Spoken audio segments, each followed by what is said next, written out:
Welcome to Talent X, the Talent Experience podcast featuring authentic conversations on the future of work. empowering you to better understand and deliver a best-in-class, future-proofed career experience. For more insightful conversations, visit talentxpodcast.com. We hope you enjoy this episode of the Talent X podcast. Hi, I'm Rhonda Taylor, and today I'm hosting an episode of Talent X. Talent X is about employee engagement, career engagement, talent management, everything that an employee endeavors while in the workplace. Today I have with me the CEO of LeapGen, Jason Averbook. Jason is no stranger to the space. He's an author, he's an analyst, a thought leader, a consultant, and a good friend. So welcome, Jason. Rhonda, thanks so much. It's so great to be here, and I so appreciate the honor to do this with you. It's fun to have a conversation like this on the podcast. We get a chance to talk at a lot of conferences together, so it's really fun to have this opportunity. Yeah, we need to be formal now, Jason. I'm not sure we can be that formal, Rhonda, but we'll do our best. Absolutely.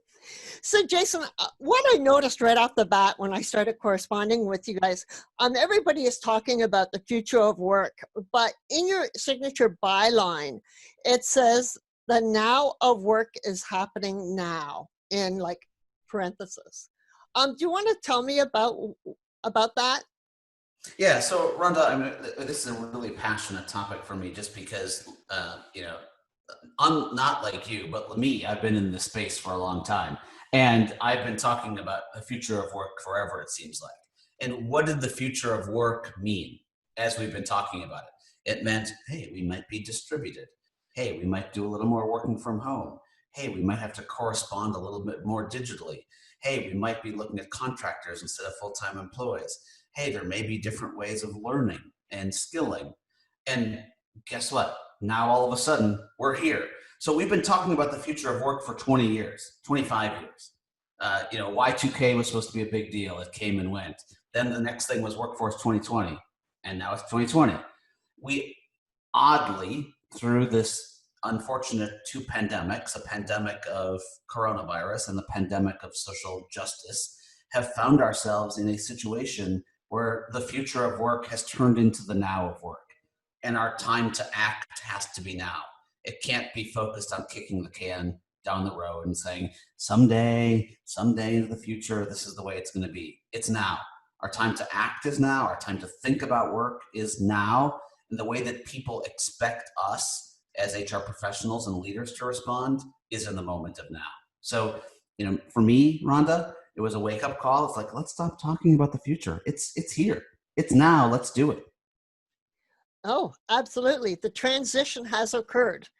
And saying that, we're seeing a lot of new challenges in the talent management space right now.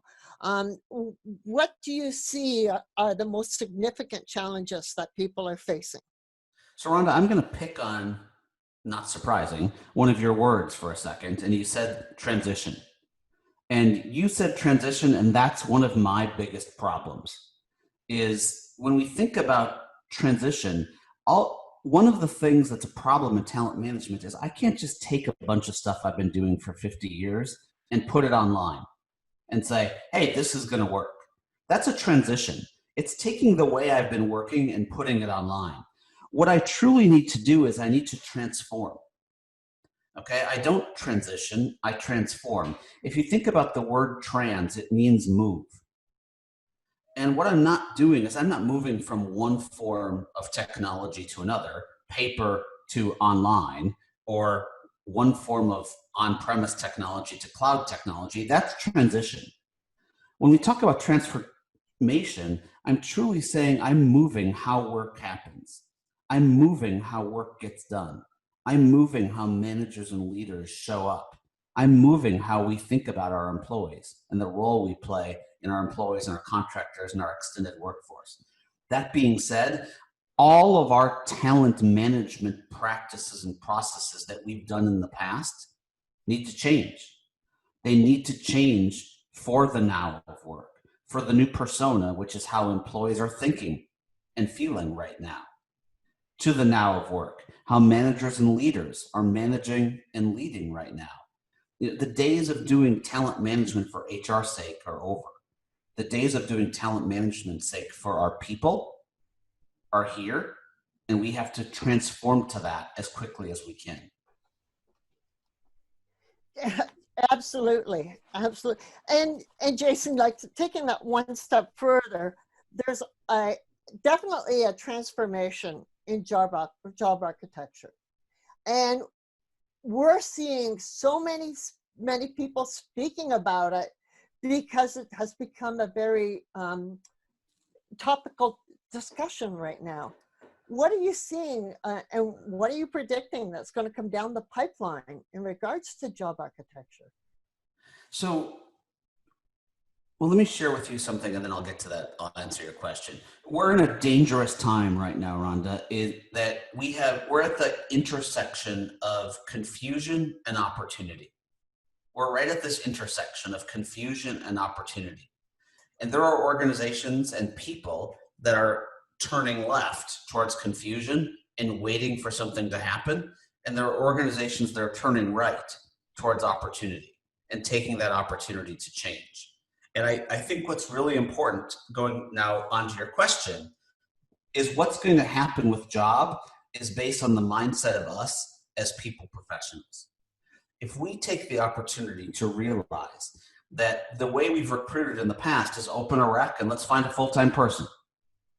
The way we've thought about careers is, hey, if someone happens to be in the right spot, they have an opportunity for a career progression.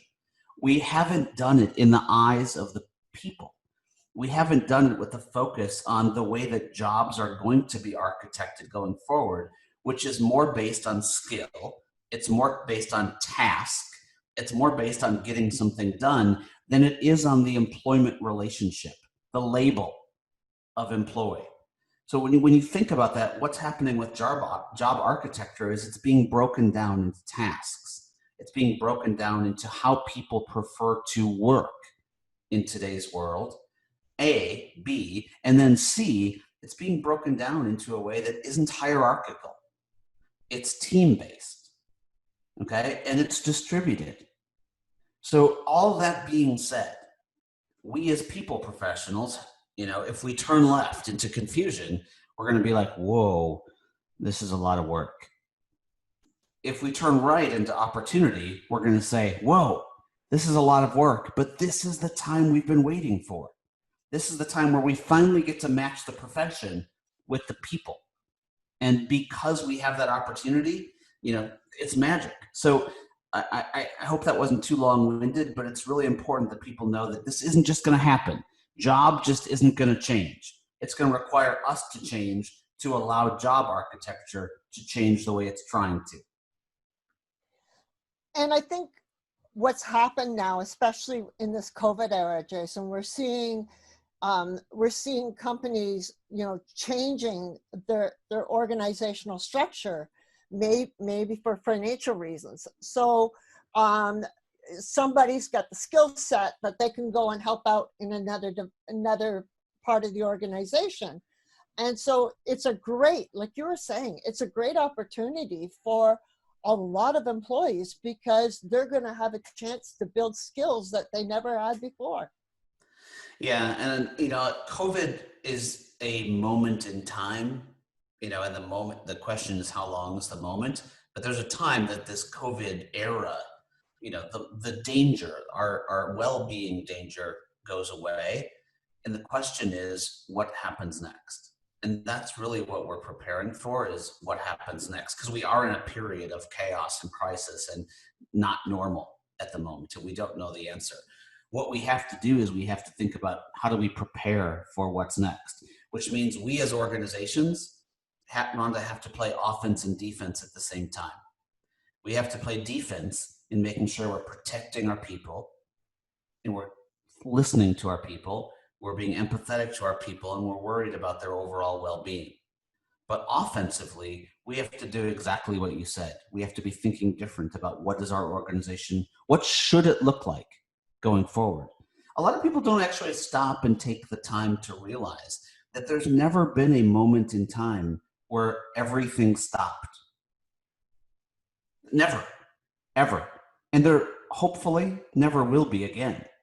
So when you think about that, the fact that global economies stopped, you think that global business stopped. And by the way, it still stopped in a lot of cases. Like, this is the moment, if there's ever a canvas where I can paint what I want my future organization to look like and how I want my people to work, it's now. It's now, if ever. Because if it's not now, I get going back into this frenetic pace of, hey, we got to keep driving sales. Hey, we got to keep driving revenue. Hey, we got to keep doing this. And guess what? I don't have the time to think about what the optimal design is. So it truly is this unique moment that I hope and pray that organizations, and which isn't organizations, the people in the organizations use to design what the now of work is going to look like for the next 20 to 30 years. Oh, exactly. But right now we have a workplace that a lot of people are calling the talent marketplace, who you can turn around and start moving your talent around, start doing some professional development with them. What do you see the future? Like, everybody's dealing with this marketplace within their own infrastructure and then within their own, business community. What do you see the future? Like, what's going to happen? What's going to be the development with the talent architecture? So Rhonda, marketplace. So Rhonda, I believe that the business has been operating this way for 10 years. Okay. And so I believe that business leaders have already been operating this way and thinking this way. I believe HR leaders have not.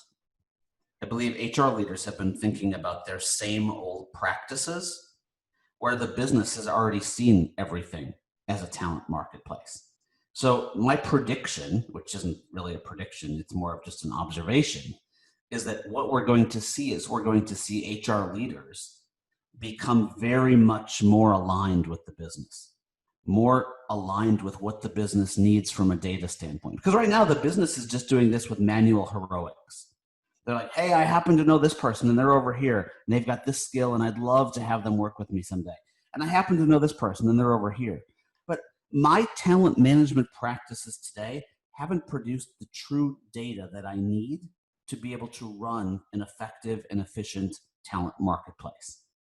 That being said, I believe, and once again, it's not a prediction. If it was a prediction, I'd be some soothsayer. It's going to happen. It's an observation, is that HR leaders will change their stripes and say, instead of HR driving talent to the business, HR is going to help the business shepherd the talent into this new talent marketplace that we're moving into.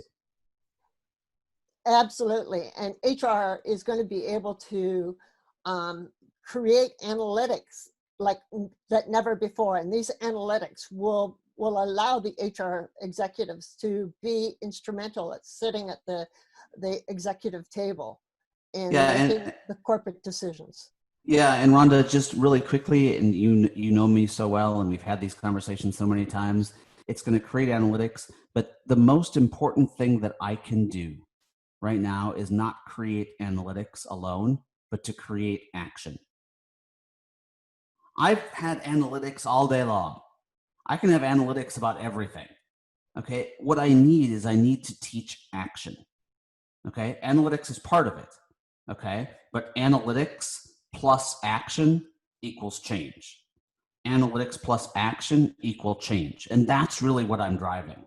So we need to not just give them the tool, but we also need to give them the ability and the understanding of how to take action to actually turn those analytics into change. And speaking of change, let's say we all start seeing the green light, we're coming out of this. What do you see the future trends being in HR? Wow. So great question. I mean, let me just start with the first thing. The first thing is when people ask me this question, I break down the word HR into what does it actually mean? And I take the first word. is human. I believe that the future of HR is much more human and much less robotic. Now, that doesn't mean we're not going to leverage technology, but what it means is we're not process mongers. We're humans. We're doing what we can to bring people, to empower managers and leaders to allow their people to be the best people that they can be, to do the jobs that we want them to do, the tasks we want them to do, and be humans as well. So I believe we're going to get much better at listening. I believe we're going to get much better at acting. I believe we're going to be much better at what I said, driving change, than we've ever done before. I believe we're going to be much better at actually showing the impact of people on whatever the business is. Okay, so that's the first thing. And it's a prediction, but it has to be a mandate. Because I truly believe that the HR organizations that don't do this aren't going to exist. The business has to do it. We have to listen to our people. We have to be human to our people. If we don't, our people leave, our business goes away. So that's the first thing. The second thing that I believe that's in the future of HR is that we truly focus on how do I drive experience for my workforce. And when I say experience for my workforce, I'm constantly thinking about how do my people feel at doing their job. Okay, it goes back to a little of the first thing, but it's a little different because in the past, HR has been responsible for creating the physical experience, but then there's been this thing called IT, and it's been responsible for creating the technical experience or the digital experience. And what we find in a world where we're distributed now, more than ever, is that there's only going to be one experience. The question is, where do I experience it from? Am I experiencing it from home? Am I experiencing it from an office? Am I experiencing it from wherever? And, once again, the job of HR is to define that experience and to own that strategy. It's not IT's job. IT's job is to empower it. HR's job is to own it and create it. So I'd say that's the second thing, is the concept of experience. And then the third thing that I think is so important about where this industry is going is that we have to take the time to make sure that we design the future of the function for the worker, for the manager and the employee. Okay, we've moved from HR used to be a B2B function, business to business function. Then we tried with some things called self-service to make it a B2C function, business to consumer. But where we're really going and where we need to get to is a B2Me function. B2Me, where I know so much about you, Rhonda. Why am I not personalizing every bit of conversation I have with you, whether it be a digital conversation or a human conversation? Why am I not using the data I collected about you in the app interview process as part of your development process?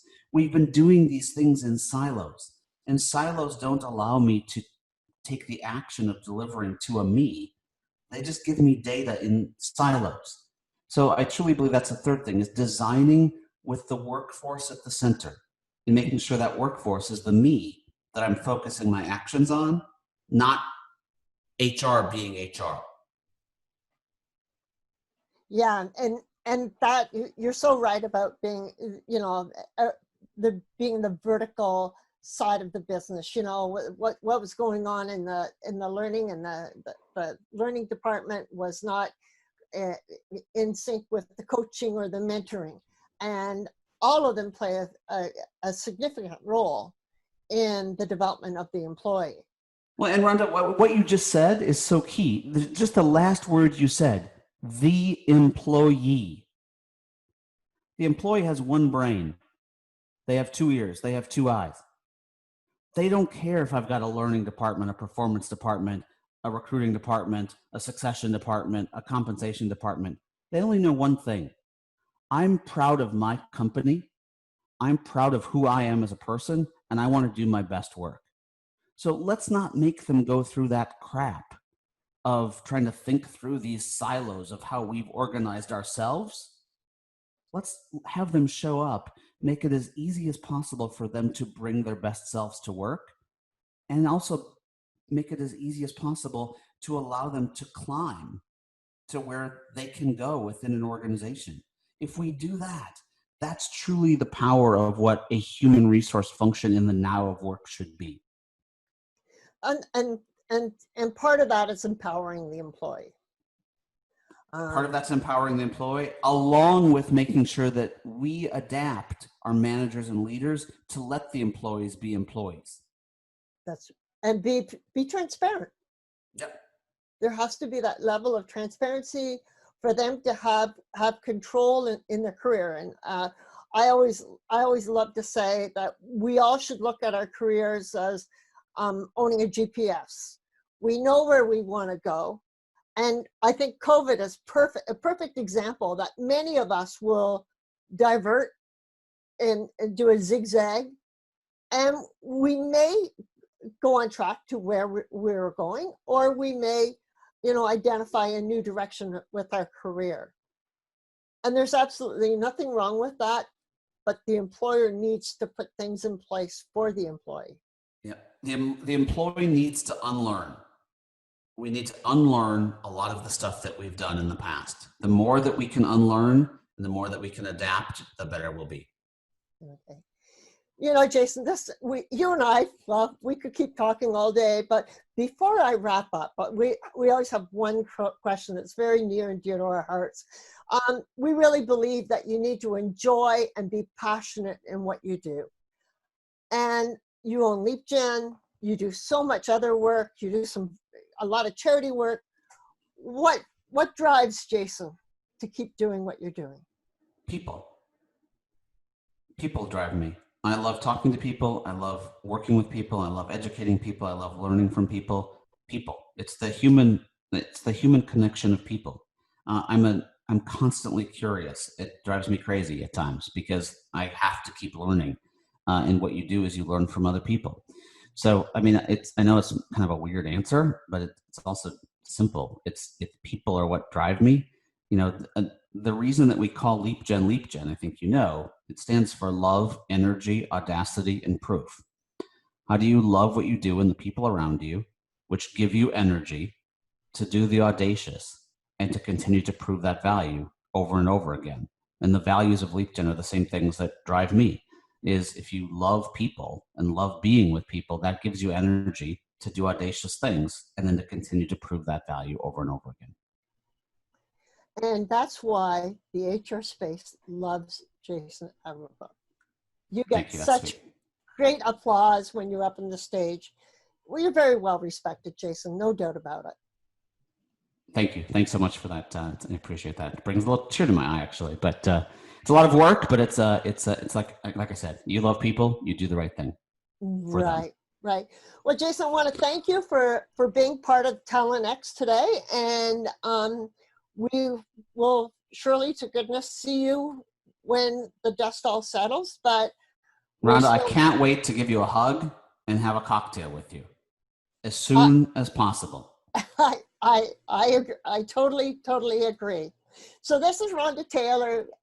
Thank you for joining us on Talent X, and Jason Averbook, you have yourself a great rest of the day. Thanks so much.